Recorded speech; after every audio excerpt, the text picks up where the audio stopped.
That's how we know them. Algae that pollute our waters.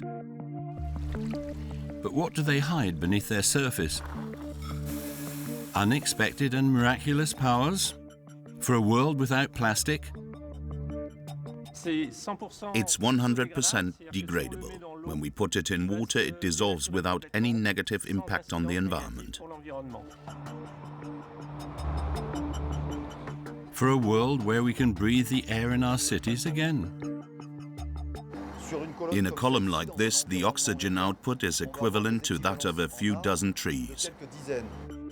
For a world where the blind see again?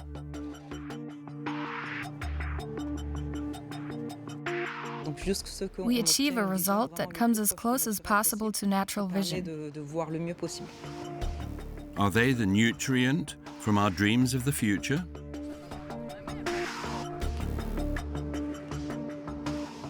That's good. Algae. Researchers around the world are trying to decipher their secrets.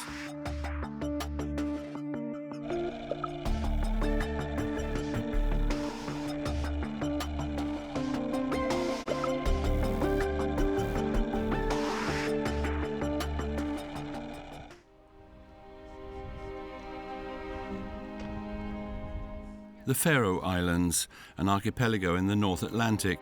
It's mid-June, 10 degrees, and the water temperature is a little lower. The biologist Agnes Mols Mortensen is on her way with a team to one of the large salmon farms in the region. We're going to take water samples because we're looking at the nutrient content in the water.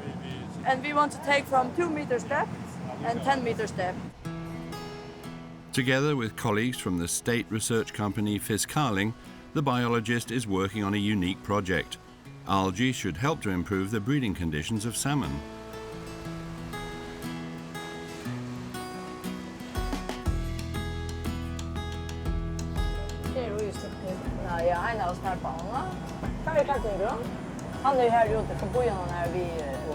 Their idea to create a near-natural habitat in the aquacultures that makes the use of chemicals and medicines in salmon farming superfluous.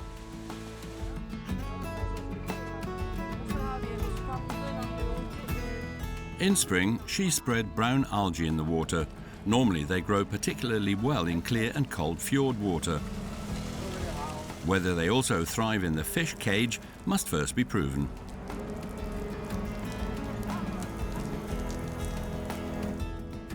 This is one of the test ropes that we will keep in here away from the fish. We have similar ropes that are going, so all the green ropes you see here in the cage, they will be transferred to the cages a bit later to be used as shelters.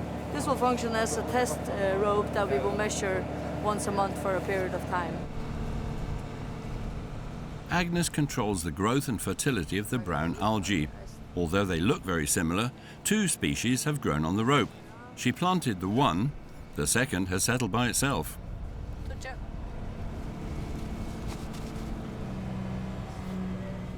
The fish farmers are already convinced that the algae have only advantages. For us at Hidden Fjord, it's these guys that are the main reasons. These are lumpfish. These are wild young ones that live in the seaweed that we farm. But we use these lumpfish together with our salmon because they eat the sea lice of the salmon. So it's a natural way of taking the sea lice away. So instead of using chemicals or others, we use these guys. The habitat of the lumpfish is algae. The algae themselves need hardly any nutrients. They are plant-like creatures that occur mainly in the sea. They thrive through photosynthesis. They absorb carbon dioxide from the atmosphere and convert it into oxygen with the aid of sunlight. A unique process that began 3.5 billion years ago. Algae as a group have been a part of creating this world as it is today. The humans have evolved because we have the right composition of gases so we can actually live.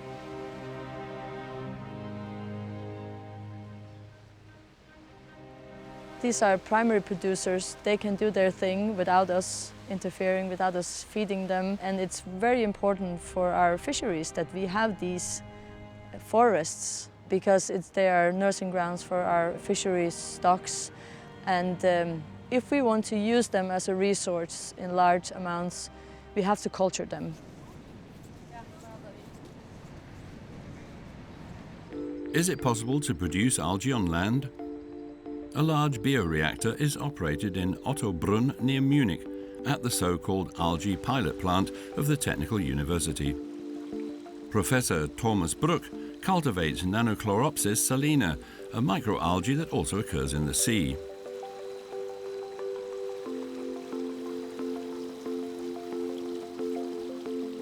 Bavarian pretzel salt provides seawater in the plant. The sunlight is imitated by modern LED technology. Every climate zone in the world can be simulated here. Mostly Almeria, Spain, runs here. That has the background that the domestic ones do not grow naturally in Bavaria very well. In Spain, they grow much better. We could produce there all year round. And in order to produce technically relevant data, you have to be able to simulate this climate. And that's feasible here. So far unique in the world. The secret of the green seaweed is its high oil content. Can it replace our oil in the future? The scientist regularly monitors its optimal growth conditions.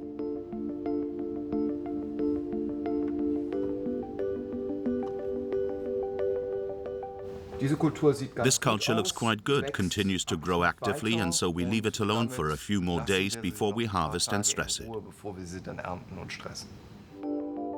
Stress means depriving the algae of nutrients so that they can stop growing. Only when it no longer grows does it produce enough oil. Is this where the fuel of our future flows? The fact is that you have to have the interest of the industry, which then really has to spend some money. We are talking about tens of millions of euros in order to set up a large plant. I believe, of course, that this pressure to implement climate-relevant technologies will increase in the coming years, so much so that we have no other option. Yes, we know what the climate report says. If we wait any longer, we will be at the point where the climate tips over, and then we can't do anything anymore. Becoming independent of oil. This idea inspired the algae researcher to another groundbreaking invention. A carbon fiber made of algae, more stable and lighter than anything made of steel and aluminium. The plate consists of carbon fiber stone composite and is therefore completely CO2 negative in production.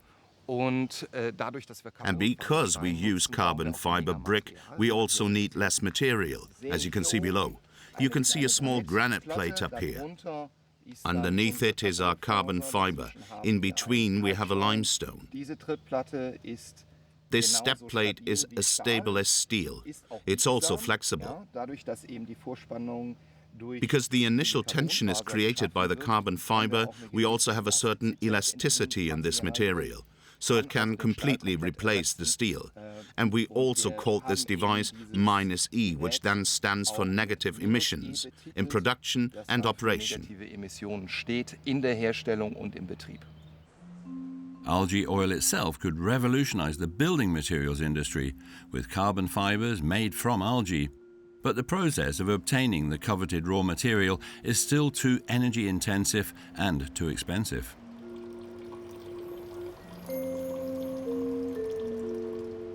We have now managed to break up the algae using enzyme-based technology, and we are at the point where we can say we produce enough oils anyway, around 60%, where we have spontaneous phase separation. This means that once the cell is open, we carry out a short centrifugation step, and then we can separate the phases by gravity.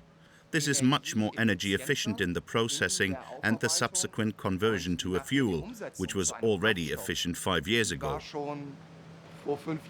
And whether I make diesel for cars or kerosene for aeroplanes, it doesn't matter anymore at the moment.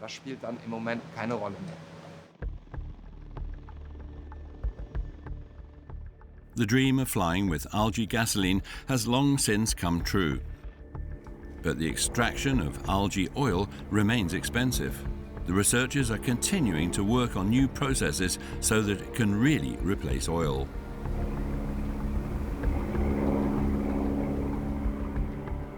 The Hubertusteich in Curtin, in the former browncoal area of Bitterfeld. Here too, scientists are looking for a substitute for fossil fuels, but they're going about it completely differently. As in many lakes, a film of algae regularly lies on the water surface in summer. Blue algae, which release toxins in high concentrations and prohibit bathing. But the researchers are happy about the algae bloom in the lake. At Anhalt University, one of the largest algae research centers in Germany, Professor Carola Griel and her team are looking for the super algae.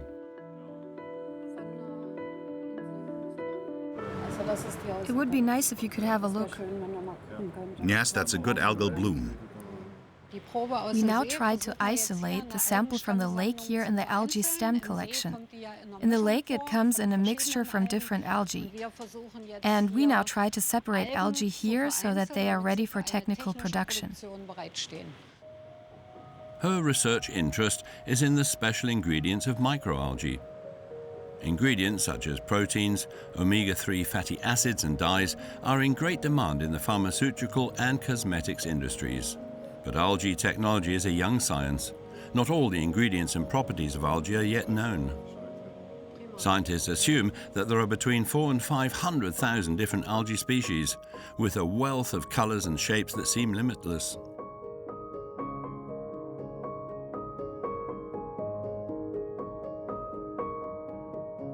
Approximately 10% of algae have been recorded in the first place, and only a few microalgae are used industrially.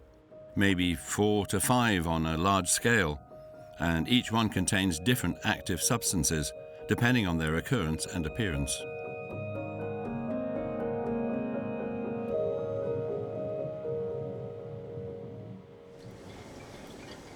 The big advantage of algae is that they grow up to 20 times faster than land plants, and produce up to 30 times more fat than rape, for example. The researchers are particularly interested in oil. The algae can be cultivated optimally under laboratory conditions. The only difficulty is the high energy and water consumption to reach the ingredients. However, the scientists in Curtin have actually taken a decisive step forward in this direction.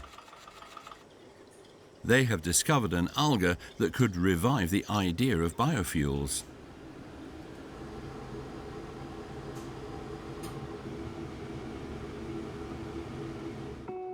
A type of algae that discharges the oil itself, so it just needs to be tapped. We save various treatment processes and extract the oil continuously from the algae practically during growth. This is what makes it special. An algae filling station that may soon be working on a large scale.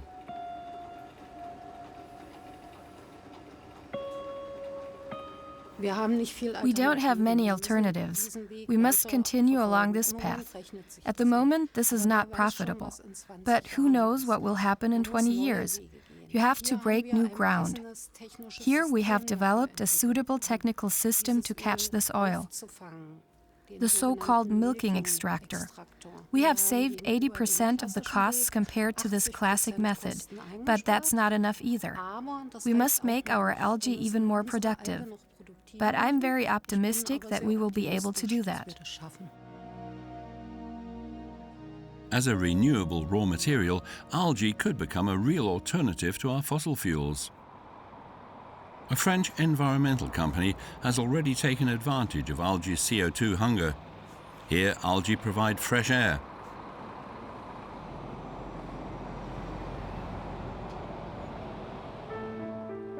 In the Paris suburb of Poissy, there is a very special advertising pillar. Each year it can catch 1 ton of CO2, the capacity of an entire avenue of trees. La performance The performance in terms of CO2 uptake and oxygen production depends on the amount of CO2 present in the air. For a column like this in an urban environment, its oxygen capacity is equivalent to that of a few dozen trees. In industry where we have high CO2 emissions, we speak of an output of over 100 trees. It all depends on the concentration of CO2 that makes the system work. De la concentration en CO2 disponible pour faire fonctionner le système. The column sucks in the outside air and circulates it inside. 10 kilos of microalgae are distributed over 1,000 litres of water. LEDs in particular still provide uniform lighting.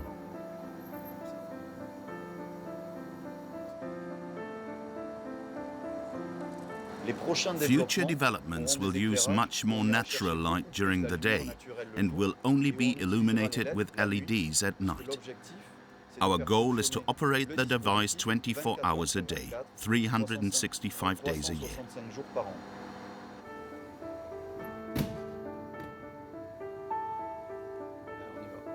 The column is still a model experiment in a Paris suburb, but already now a real improvement in the air can be measured. There is still plenty of good air to breathe in the Faroe Islands. The biologist Agnes Mols Mortensen is on her way to her breeding station. In this container is the nursery of her algae. Agnes wears protective clothing because it's about future food. She grows sugar kelp and wing kelp,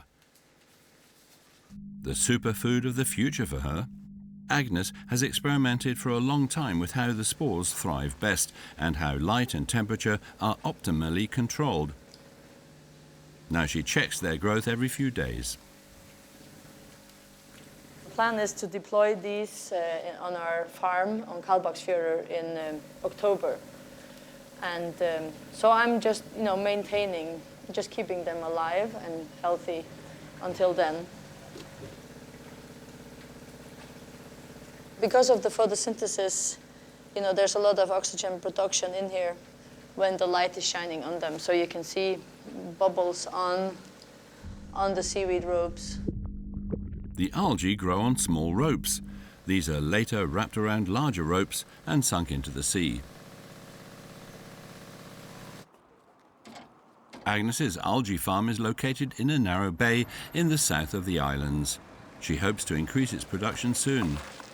But already this year it was difficult to get enough helpers to spread all the fertile spores in time.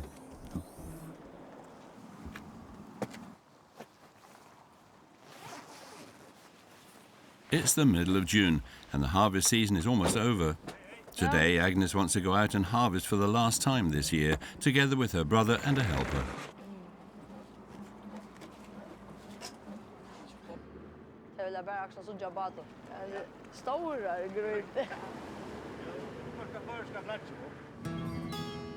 Like the ground on land, the fjords are also divided up and it's difficult to lease land at all. The rules are strict. Only one user is allowed per bay. If there'd been a salmon farmer, Agnes would not have got a license. But algae and fish go well together. Together with her older brother, Agnes founded a company in 2007 and called it Tari, the Faroese word for algae. Her plantation is only a few nautical miles from the jetty.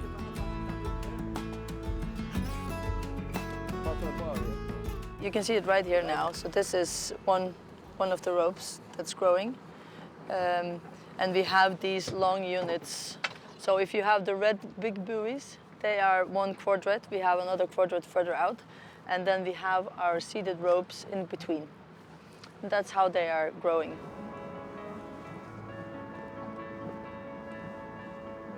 It's not just about getting a huge size, it's also about getting a good quality, depending on what you want to use them for. So in this case, everything here goes to food production, so to people, for people to eat. So quality is the most important part. We learn new things every season, and I think we have done all the mistakes that can be done. So we're getting there. Because the small boat with which they normally catch the algae is damaged, someone has to get into the water, and that's 8 degrees. Yeah. He's going to because we have tied our growing ropes in between, so he's going to, loosen one at a time. It's a nice place to be working because it's very close to land, and so the operation is not so demanding. We're testing our farm site for bacteria, for example. So we want to make sure that the food we sell is not infected with E. coli or bacteria of that kind that can be harmful for people to eat. Yeah, the algae must be removed from the water by mid-June at the latest. The later it gets, the more polluted they become, colonized by bacteria, but also by other organisms. This does not make them unusable, but then they no longer meet Agnes's high food quality standards. Take one of the bigger ones.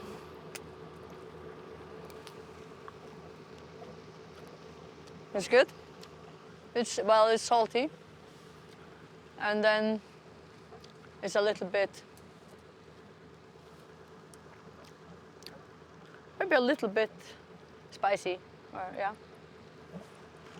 And it also has a texture that you can chew. Oh.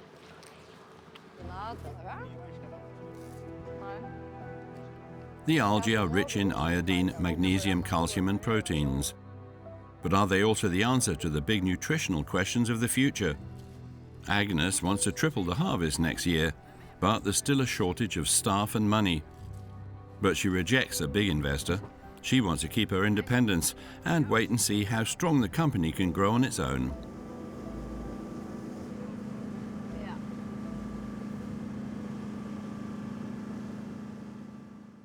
Microalgae are very adaptable. They grow much faster than plants on land, and especially fast when it's warm and they have a lot of nutrients at their disposal, like here on the Brittany coast. Actually, this green algae is non-toxic. However, if it is washed ashore and dies, it produces toxic hydrogen sulfide.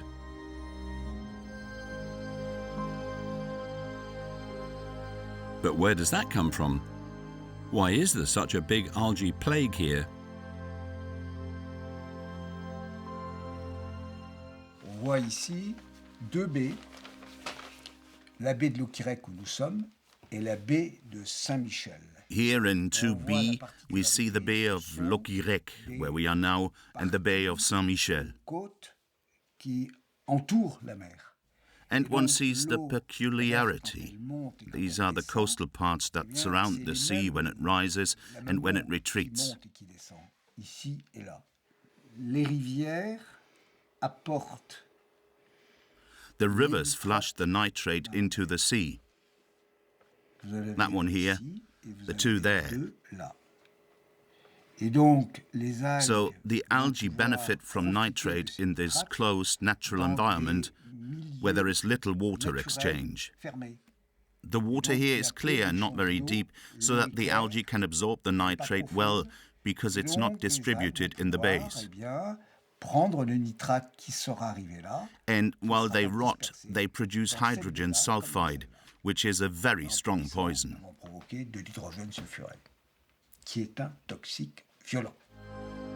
The high nitrate content in the water has been known for years due to the fertilizer used in agriculture. The small farmers on the coast aren't the cause of the plague, but above all the large farms in the interior of the country. They could prevent the green floods. Collecting the washed-up algae is highly dangerous. In 2009, community worker Thierry Morfois had an accident while cleaning up the beach. Thierry Morfois died in an accident at work, poisoned by the green floods. And I warn, under the current conditions, we cannot rule out that there will be more accidents. Even if we could collect them, they would rot. In estuaries like this, it's impossible to collect everything.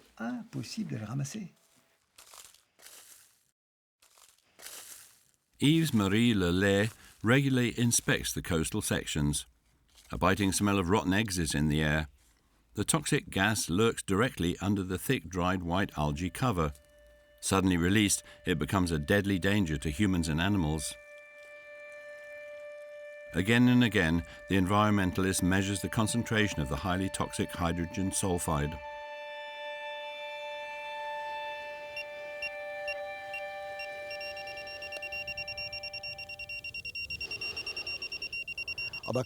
Below 80 ppm. If one stays here for a long time, eye irritations and even stronger symptoms can occur, up to unconsciousness. This is the decay product of algae. Inside, you can see how they are decomposing. When you smell it, you notice the difference. It smells very strongly of rotten eggs. 10,000 tons of algae were washed up on the Brittany coast in the summer of 2019 alone. More than ever before. You see here wonderful scenery, and at the same time, it's uncanny because everything is dead. There are very few birds left. Then you've got the black one there, which continuously emits this smell, and the hydrogen sulfide, which seeps away in the river and kills absolutely everything. It's terrible for me because I know this landscape without the green floods, without the massive destruction of biodiversity. It should be full of birds here.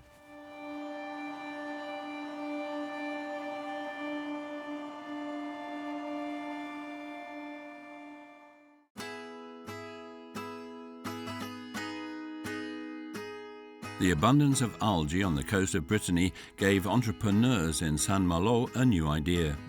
They decided to use the seemingly unlimited raw material algae sensibly and developed a product that replaces conventional plastic and is biodegradable at the same time. Algae instead of plastic? Can this work? Part of their raw material comes from the cosmetics industry. Algae are processed into granulate. We work with brown algae. This is an algae biomass that is effectively upgraded and fed into an industrial process.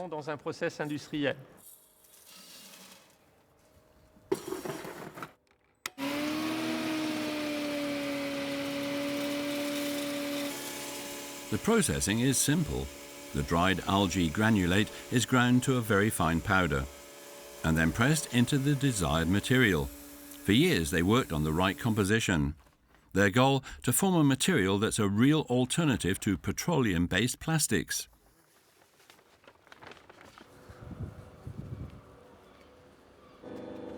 A versatile substitute for plastic, not only for the packaging industry. The fine powder is pressed into shape for 5 minutes, heated to 95 degrees in a special machine without any water consumption. After 2 minutes' time to cool, the material is ready for use.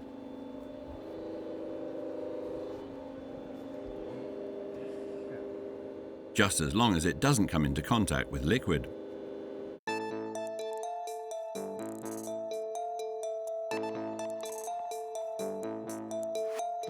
Here we have USB cases made of 100% Algae. In fact, we have here mainly algae and a few herbal additives. It's 100% biodegradable. If we put it in the water, it will dissolve completely without any negative impact on the environment, because it consists of 98% algae and 2% natural plant additives. Party cups, glasses and cosmetic bottles contain between 20 and 50% algae. The rest is still conventional plastic, because otherwise they would not be waterproof. Our aim is to reduce the plastic content as much as possible and to manufacture everything from Algae in order to reduce the negative impact on the environment. But we are only halfway there. It will be at least another 10 years before we are able to cover all application areas. And that limits the product range. These are urns that are thrown into the sea. When they come into contact with water, they dissolve and disappear. In this way, the algae return to their original environment, their original state. The idea is ingenious, but it still has a catch. Today, there are various concessions for the use of the land. The entire volume of algae in Brittany, for example, is not accessible to us. You can have some, but only in limited quantities. This is regulated at state level. It's the state that grants the collection licenses and the concessions. And so the company imports some of its algae from the Caribbean. However, the production of bioplastics still makes sense.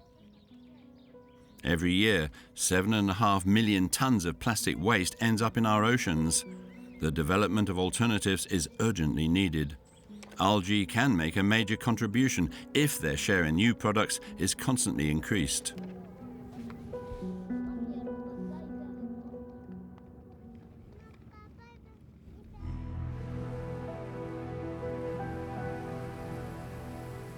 Back to the Faroe Islands. With fantasy and new ideas, Agnes also wants to inspire people for the algae. She has devised a tour on which she wants to show a group of American students what the future of nutrition could be. Her plan? A hike to the fjord. Hello. Welcome. You brought the sun today. It hasn't really been out. Yeah, so how many are we? It's a small seaweed, so it sits on the rocks. So it's, you know, nice and easy work. You can sit down. But it may be a little bit difficult. These are big boulders, and so man-made structures, so you have to be really careful when walking. And as we come further down towards the ocean, you can see that the rocks are changing colors. They're becoming more black, and that's where it's becomes slippery. Yeah, you can take. I can take this one. Yeah.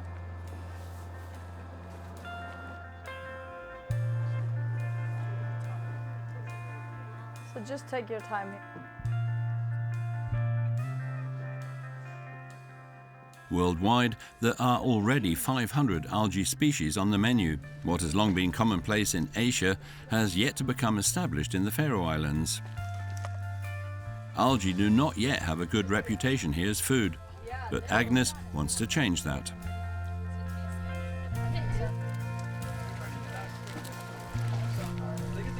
Yeah, you're doing really well. The bucket is nearly full again. The young Americans have no fear of contact. You can even see that, you know, they have different colors. Some are more. It's very salty. There's a lot of taste to it. Yeah. And we like salt a lot in the U.S., so it would be a good alternative to utilize. Yeah. I purchased like seaweed snacks in stores, so I can imagine like doing the same thing with this. It was very chewy when it was just straight off the rock, but I think if you dried it, as she was talking about, in an oven as a chip, it would be really good because you don't have to add any salt to it. If this was a class of Faroese students the same age, they will probably be more hesitant to try it out. Because, you know, we in our culture, even though we eat a lot of things from the sea, we are kind of, you know, focused on the fish, and that's what we eat.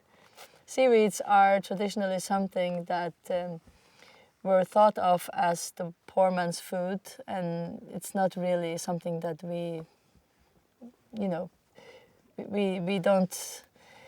A lot of people think it's not really delicious, and it's maybe the opposite. You may be a future customer.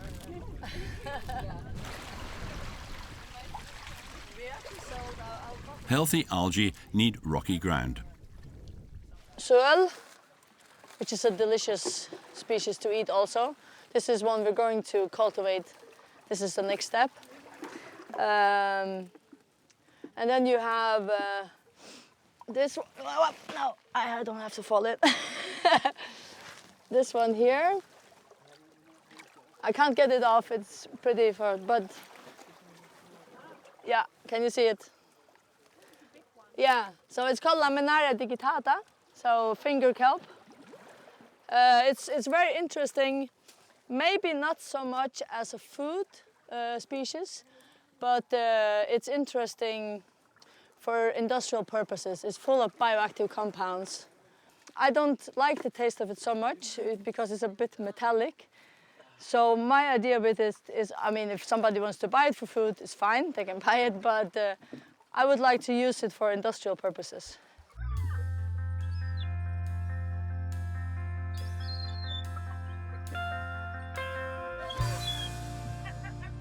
The wild kelp forests thrive mainly near the coast, in the temperate shore zones of the oceans, but their existence is highly endangered.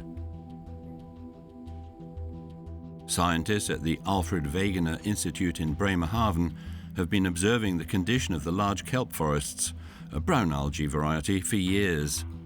Algae researcher Inke Bartsch is the specialist for the kelp forest and has just returned from an excursion to Spitsbergen. Can algae be an indicator of climate change? How do the large kelp forests react to the global rise in temperature? We want to find out what the structure of the kelp forest is like and go from Spitsbergen to Brittany. We try to take samples from the southern to the northern distribution limit of a species. What species are in it? How old are the individuals? So here in Spitsbergen, for example, it is really very distinctive that these kelps can become at least 6 to 8 years old. Further down in the south, like Heligoland, where we did the same study last year, they were only 2 to 3 years old, the same species. Kelp forests are the submarine counterpart to our forests on land. Not only do they produce as much oxygen, they are also a habitat for many other species. Kelp forests form an important habitat for the flora and fauna of the North Sea.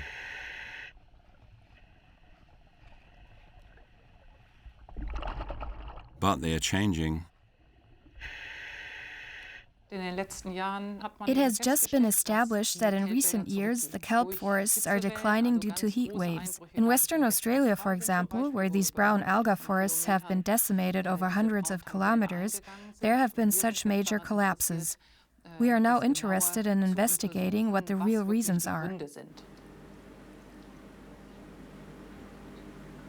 The researchers want to use the fresh finger kelp samples from Spitsbergen to investigate the condition of the kelp. Is the loss of the underwater forest also threatening our latitudes? This cannot be seen with the naked eye alone. We're going to try a heat wave experiment. And we just want to see when the algae are not doing so well anymore. And with photosynthesis, it is sometimes possible to detect this faster. The measurement of the photosynthesis performance shows the water temperature at which the algae have stress. Even a slight rise in temperature can have dramatic consequences for the finger kelp in the North Sea. Since the 1960s, the temperature in the North Sea has risen by 1.6 degrees centigrade. Take Heligoland, for example.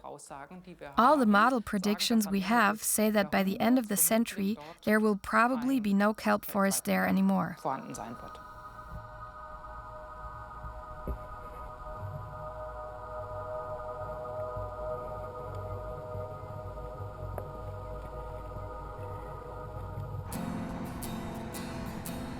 On the Faroe Islands, the natural kelp forests are still in good condition. Agnes Mols Mortensen knows how sensitive this underwater habitat is. This is another reason why she grows her own algae. She's on her way to look after the morning harvest.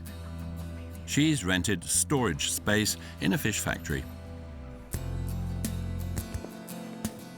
It's very important that whatever we harvest has to be processed as fast as possible.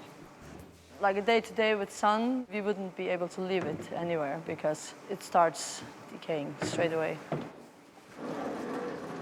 The work cannot be delayed. Agnes is pressed for time. Before she can further process the algae, they must first dry.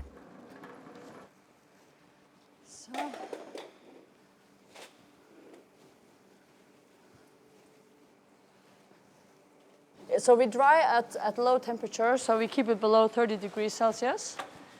And it actually depends on how long it takes.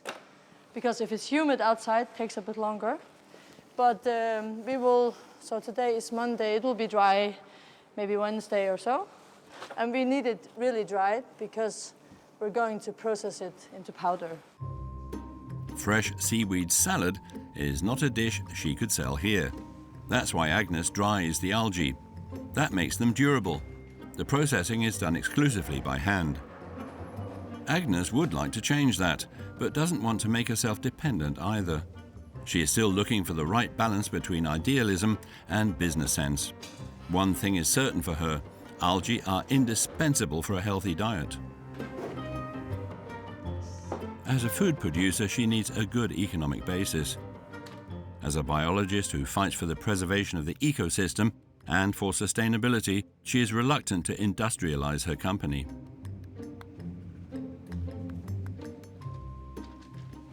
$20.6, so there's always a little extra for the customer.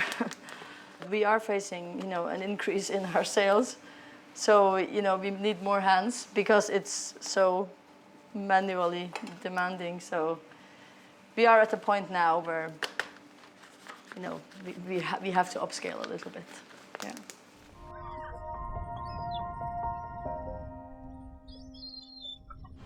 So far, algae have been in high demand as a food and oil supplier worldwide.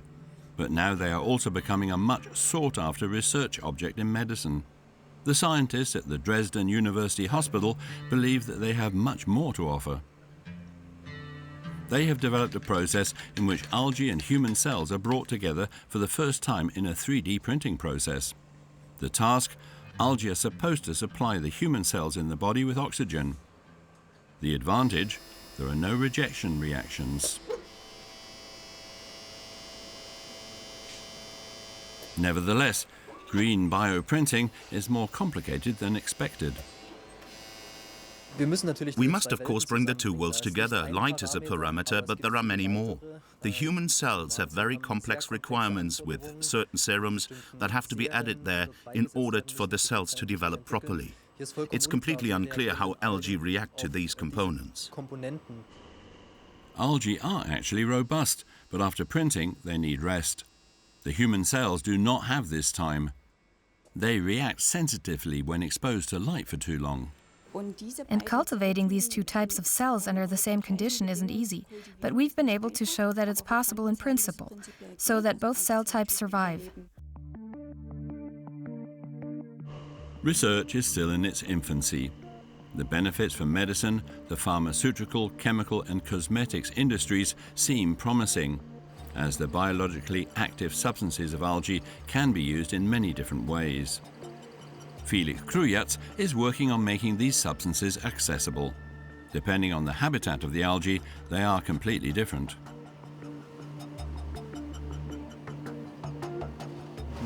Microalgae are found everywhere and have naturally adapted to the specific conditions, especially with regard to their pigmentation, and thus very different dyes can be obtained from these cells.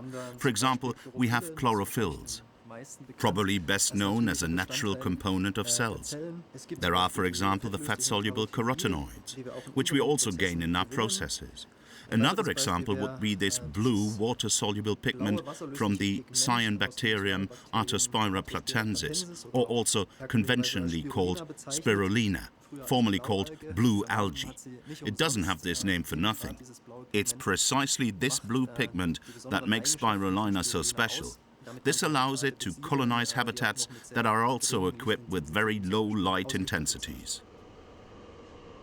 The extraordinary ability of algae to react to light has led to a groundbreaking development. In France, in the heart of Paris, lies one of the most important eye centers in Europe. Here at José Alain Zahel's Institute, blind people could be able to regain their sight. The patients who participate in the clinical trials are often seriously and for a long time ill. We try to avoid too high expectations because we are still at an early stage of scientific research. We still know little about the quality of the results, but they seem so promising that everyone wants to continue the project. The project is so successful because scientists from different disciplines work together here. The researchers have designed algae molecules that they can introduce into living tissue in order to take over the functions of defective photoreceptors. Denise Dalcara heads the optogenic research project.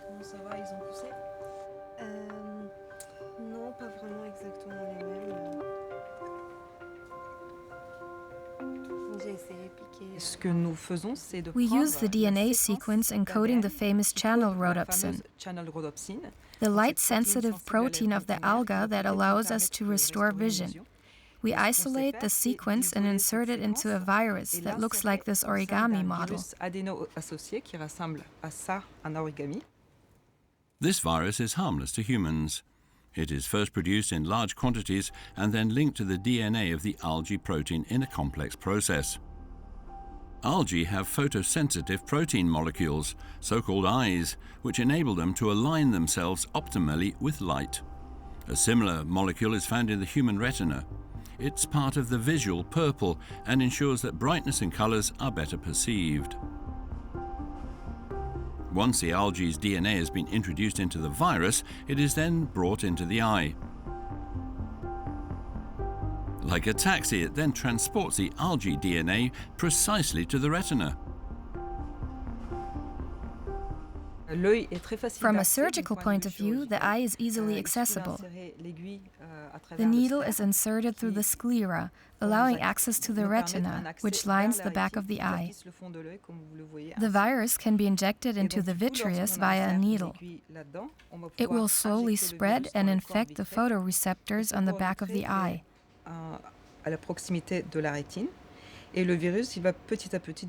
And after some time, when the DNA is in the nucleus of each of these cells, they will begin to produce the light-sensitive channel rhodopsin protein themselves.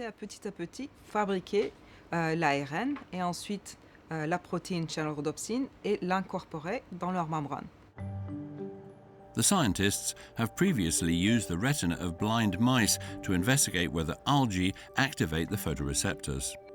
They were able to show that the photoreceptors on the retina, which had previously been infected with the DNA of the algae protein, reacted to light. The photoreceptors of algae have long been known, but it's only now that the researchers have fully understood their mode of action. Like the light-sensitive molecules of algae, the human retina converts light impulses into nerve signals. Each of the black dots you see here corresponds to one electrode. These electrodes are like antennas that show us what happens on the retina and what message they send to the brain. The special thing is that we can see what all cells see at the same time. We have several hundred cells working at the same time and all sending a message to the brain together, and we manage to intercept that message. We can decipher it and understand what image of the world the retina sends to the brain. Thanks to this process, we can understand the code. Grâce à ça, on peut comprendre un petit peu le code qui passe de la rétine vers le cerveau. First results of the clinical study show that the activation of the photoreceptors recovers light-dark vision. But the scientist is not satisfied with this. We would like to think about strategies to restore color vision. This procedure does not yet allow us to do so, but the result would be vision as close as possible to natural vision. The hope arising from the algae and the promise of a better world fascinate and drive Agnes. Her home is a small village at one of the typical bays of the Faroe Islands. Here she lives with her family, 2 children and her husband. For dinner, she has prepared fish soup, and of course algae are on the table. You have to learn how to use it a little bit, and also not be afraid of adding it to your food. Because the seaweed, when it goes into the food, it won't take over the taste. It won't taste of seaweed. It will taste of whatever is in there. And then the seaweed will add flavor to it. It will enhance the flavor. I'm a little bit picky with how I eat my seaweeds. I don't like eating it in you know, giant lumps or something. I like it powdered, or I like it, you know, mixed in with the food. The fact that algae are on the menu is a matter of course for the children. After all, they are the driving force behind Agnes's commitment. At least I'm hoping that they will see the value of what we're doing and understand that, you know, you have to be careful working with nature and not pushing nature so much that, you know, the balance tips. So I hope, you know, I'm sure that they will at least understand why I've been dedicating so much time to this.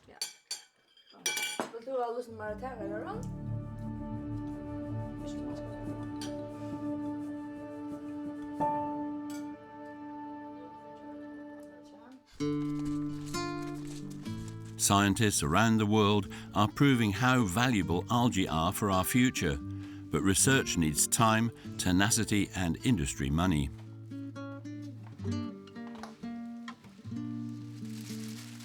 The interest in plants and seaweeds is probably something that fits very well to my personality somehow. They're kind of calm, but they're, you know, doing a lot of things, but they're not moving so much. There's maybe an element of studying them that fits better to me than chasing animals that move around and you never know when they will be there and where they are. Algae are as old as the world and an amazingly versatile ground-breaking resource. I think the most important thing with seaweeds, when we go more into seaweed farming, is that the seaweed farming process is such a good idea because it's sustainable. You know, they do photosynthesis from the sunlight and they take up the nutrients that are in the area. You don't have to feed the seaweeds, so it's quite a clean production. The seaweeds are taking up CO2 as they are growing. So I mean, I don't think seaweeds can like save the world, but they're definitely something that, you know, we should try and have a really serious seaweed production and try to get people in our part of the world to eat it. Algae, their wondrous powers work not only as food, but also in traffic, in the packaging industry, and in medicine.